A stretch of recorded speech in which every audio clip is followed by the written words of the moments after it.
something here. I can see the wheel. Oh, this is first. My daughter got a new job in Japan. If you've ever seen Spirited Away, that's basically her job. I gotta save this.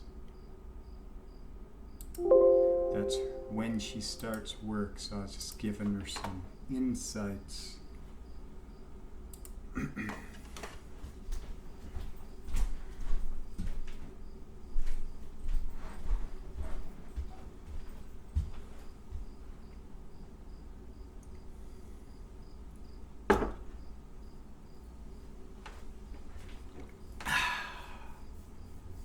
Alright, so I just pulled up the chart. Saturday, August 12th. The height of Leo season here. We're just coming over the midpoint, the hump day of the month. If you look at the sun here, 19 degrees, just about to enter into the last decan, the Martian decan. The thing that's basically the underlying spirit, which is being infused through all the experiences, emotions, things that we're feeling in these times, and things we've been feeling our whole lives, essentially. All these planets, you know, you could get so detailed in the mire of analysis that you can use the power of your brain to construct a lot of things together, a lot of experiences together which formulate a belief. You can see how your current beliefs have been formulated unconsciously already anyways. The problem is that when we see people act from the ego, it's a poor representation of their true potential because it's in reflection to the mimicry of the world. So how do we release the ego from the echo response loop? How do we release it so that it can be enlivened through true meaning? What we feel within, what we felt when we were very young, before the world covered it up, before the water rose, separating us from the truth of ourselves, and the water representing the emotions. See, we have all these emotions because we have to, we don't have to do anything, but we can process them. You know, and if you've seen these people that fall into the myopia of a system, such as scientists, they start to analyze something, they break it into its pieces, and then they measure, weigh,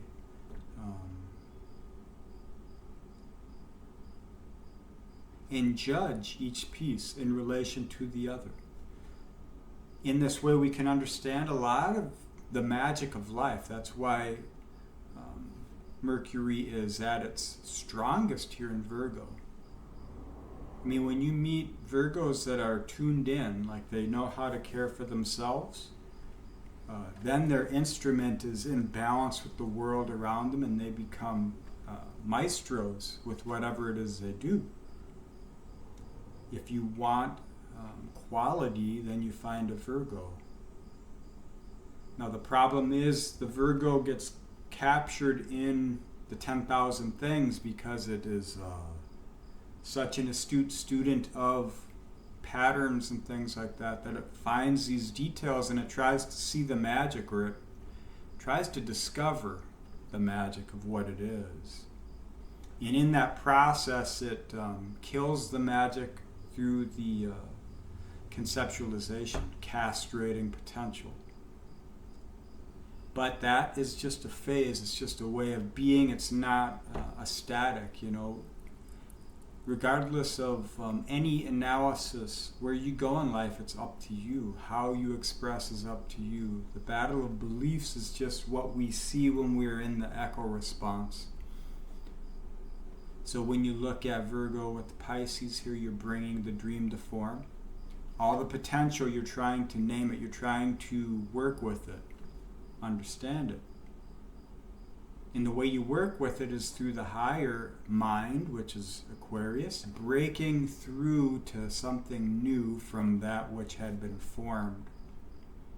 That which has worked, the facts up to the point. Capricorn here. And it's a trine with Virgo. Like it's the reaching trine from Virgo. And of course, Capricorn reaches back to Taurus. But I mean, you can go in any direction you want. This is just for my interpretation and so that I can explain something. So Virgo, the myopia, drilling down, you see the potential. It's a micro to macro thing, but we get caught in the games. We get caught in the need, the curiosity. The answer leads to more questions, and you keep sinking. So what is the antidote? What is the natural transformation for Virgo as in Aries? Right here. This is the 8th house from Virgo. Aries is my 6th house, which is the Virgoan archetype, so I kind of understand this dynamic. But this is how I look at signs, when I look at progressions, when I look at dynamics, which is basically how I use astrology. It's all about the yod, it's all about the quincunxes, the polarities. And then, if you want to analyze how things happen or potentials and try and work with the spirit so that you bring about your optimal expressions, then you look at these sextiles, the squares, the trines, the oppositions, the quincunx, all that stuff. So it's like there is no inherently negative or positive aspect. It's how you work with it. You might be trining with someone that brings the worst out in you. Doesn't mean that they hate you or any of that. It's just that if you're done with a loop that no longer serves you, you go to the square, you go to the next phase. You have to challenge yourself. You have to break through. This is the seed coming through the soil. So for Virgo, when you're trapped in the myopia, you're trying to figure out your instrument. And that's basically an analysis of all the data. So when your instrument is unbalanced, when you aren't in tune with the actual working transformation, which is Aquarius, which is, this system is cool, the system works, but, this system limits me because I'm stuck in the echo response of the world around me. So let me throw a harpoon into the void of potential here. How can we get to the next evolution? How can we break out of the shit show paradigms, which is cannibalizing itself as Saturn devours its children, which is what we see now. This is the mythology of Atlantis. It's the mythology of the self, essentially. So we throw the harpoon into the void of potential, and through that we pull back Aries, the spirit, the potential, as in the felt presence of experience. If you're not doing that in life right now, you have to go back to when you were a child. That's the purity we see here in Leo, which is actually the spirit of Virgo, the 12th house. So if you follow sidereally, you're just in tune with the spirit of your Western Tropical sign, essentially. So choose whichever system resonates with you the best, because that's the language you're tuned into. Doesn't mean the other systems are wrong, it just means it's not your cipher, it's not your language.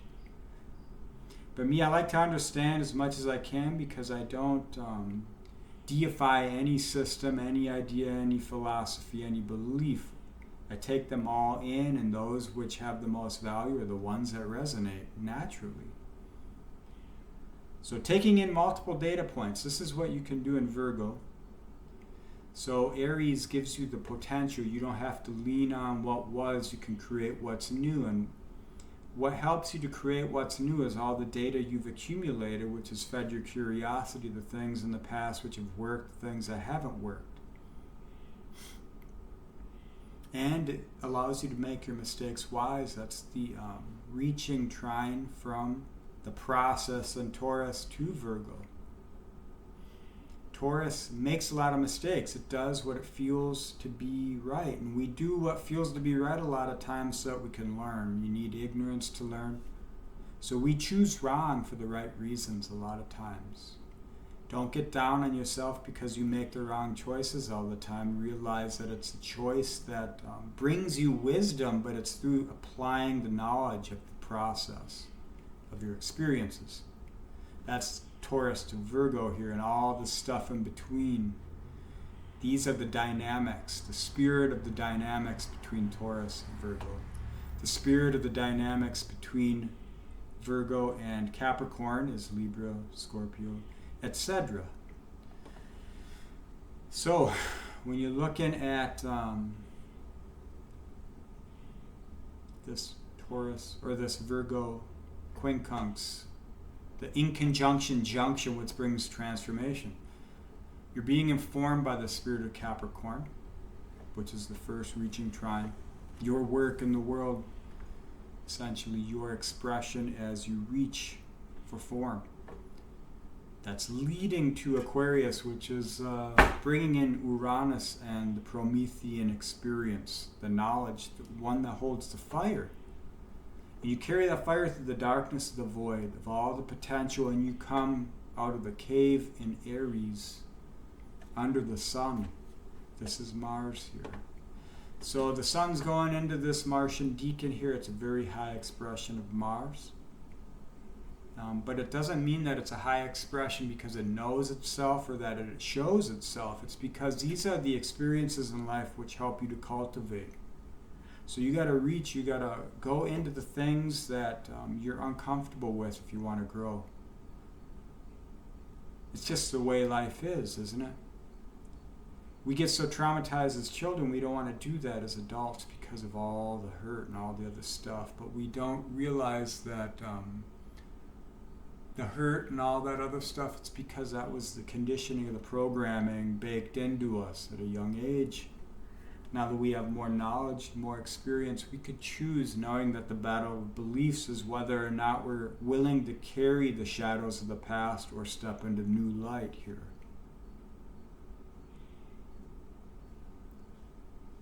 So right now I'm just speaking this stuff because I just felt like it.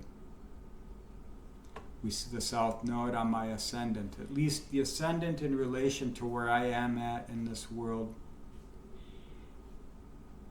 Now this doesn't dictate anything, it just tells me what I'm feeling. It gives me a logic that I can express it communally.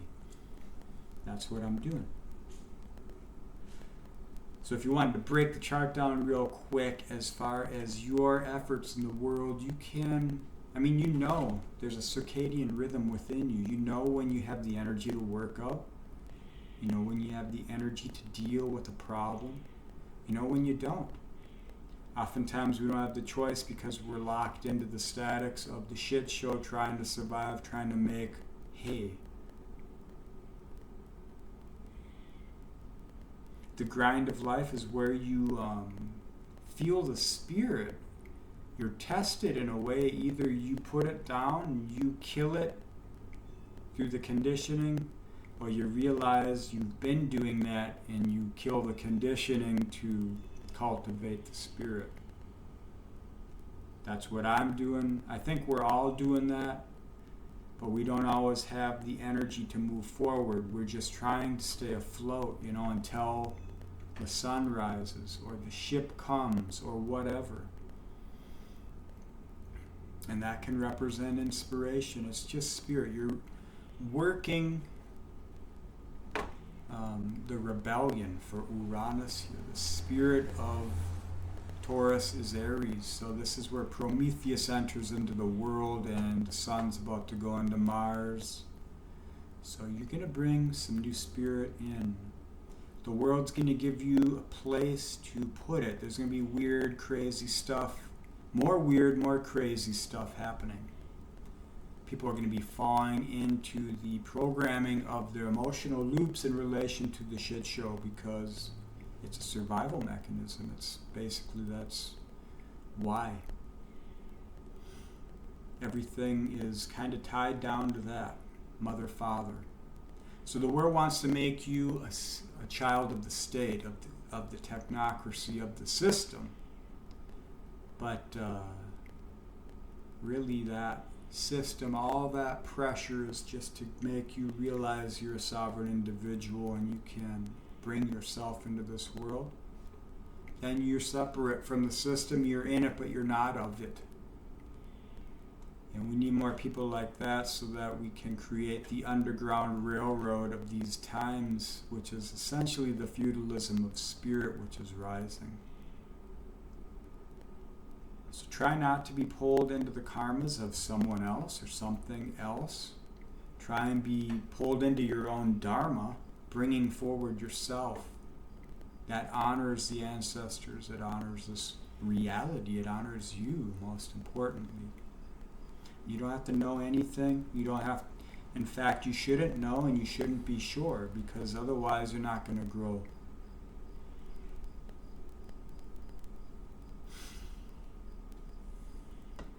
Right, so I'm speaking here, South Node. I'm speaking through my experiences. The gift here is being given, I guess. Chiron down here, it's conjunct the descendant, so it's about the wounds, but it's more so in the practical, applicable stage of the wounds. 6th house here, how do you work it? What benefits you? How do you optimally heal the wound within yourself and share that with others? The Virgo archetype. So North Node here on my descendant, that's the future. I'm speaking here now because I'm in a spirit that brings me forward. I'm doing what I feel like I want to do. And I'm sharing that with others. And we'll get to that trine to the 11th house, which is the community, it's the collective unconscious, the dream, it's friends, it's vision. It's the result of Capricorn, essentially.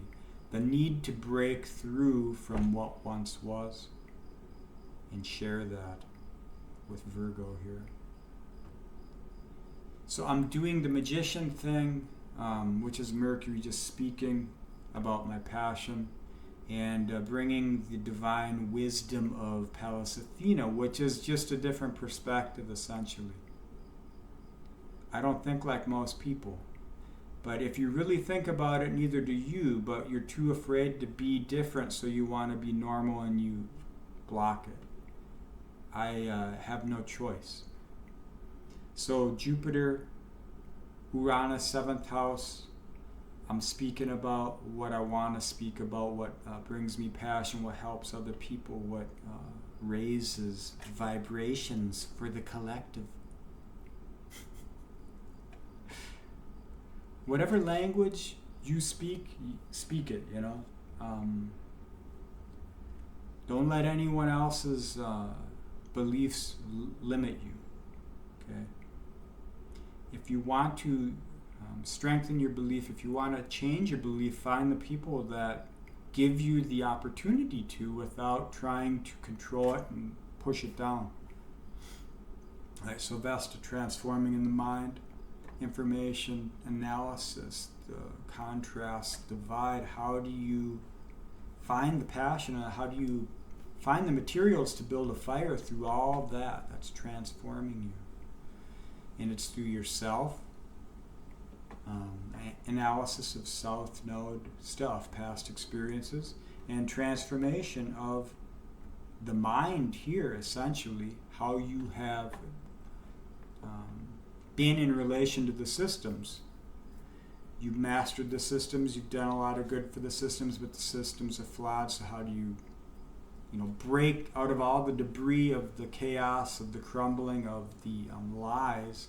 How do you build your fire back? How do you enrich the self with Vesta, which is a Virgoan, and it's actually square in all this Virgoan archetype. So healing the self, you're transforming here. We've got the moon exalted in the lunar degrees, decan of Cancer. 9 is a yang number. It's the Martian number. It is the number of potential. And Juno here, the chemical wedding. Sometimes it's with another, sometimes it's with yourself in relation to the world. The repression of the animus on Neptune, we're bringing new spirit through these repressed forms, and we're going to be balancing them with our passions here as the sun goes into this decan. Conjunct Venus. Venus is going to be reborn as she burns away all that which has constrained the love within herself, that which she can nurture to the world. So she'll be burned up, she'll go back to shadow path, 12 degrees Leo, and then she'll come back around, but I think it'll be a while before she has another Kazemi with the sun. So this is how I'm speaking to you now, using this Pluto squaring. If I didn't speak this stuff, then the tension would have to be released in either creative expression or through tension, stress with the world around me somehow. I could find it. That's how you work with squares. We've got this big box here, you see.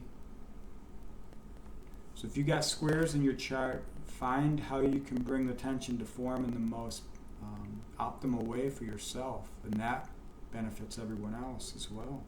It's weird how that works.